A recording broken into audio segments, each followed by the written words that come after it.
आज हम जानेंगे घुमावदार दर्पणों के बारे में और खास तौर पर अवतल दर्पणों के पीछे का विज्ञान। इन सब में एक चीज कॉमन है, एक खास तरह का घुमावदार दर्पण। चलिए इसी के बारे में जानते हैं। तो शुरुआत होती है गोलीय दर्पणों से। ये असल में एक खोखले गोले का ही हिस्सा होते हैं। अब गोलीय दर्पण होते हैं दो तरह के।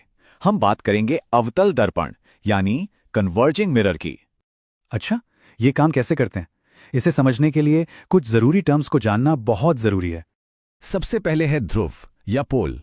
ये दर्पण की सतह का बिल्कुल सेंटर पॉइंट होता है। फिर है वक्रता केंद्र, मतलब उस असली गोले का सेंटर जिससे ये दर्पण बना है। और हाँ, सबसे जरूरी मुख्य फोकस। ये वो पॉइंट है जहां सारी पैरेलल लाइट रेज टकराकर मिलती हैं। और पोल से इस फोकस तक की दूरी को ही फोकस दूरी कहते हैं। ये बहुत काम की चीज है। मजे की बात तो ये है कि ये सारी दूरियां एक मैथमेटिकल फॉर्मूले से जुड़ी हुई हैं। ये है मिरर फॉर्मूला। ये फोकल लेंथ f को ऑब्जेक्ट u और इमेज v की दूरी से जोड़ता है। तो इस फॉर्मूले से फोकल लेंथ कैसे पता करें? इसका एक तरीका ग्राफ में छिपा है। हाँ, फोकल लेंथ पता करने के लिए ग्राफिकल मेथड एक बहुत ही पावरफुल तरीका है। इस UV ग्राफ मेथड में इन दूरियों को प्लॉट करके रेडियस ऑफ कर्वेचर पता किया जाता है। एक और तरीका है 1/u वर्सेस 1/v का ग्राफ। इससे एक सीधी लाइन मिलती है।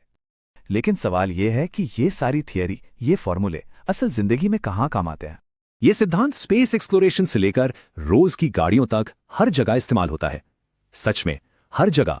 लाइट को एक जगह फोकस करने की इनकी क्षमता ही इन्हें इतना पावरफुल और जरूरी बनाती है। तो देखिए, फिजिक्स का एक ही कॉन्सेप्ट दूर के तारे से लेकर घर तक की सड़क रोशन करता है।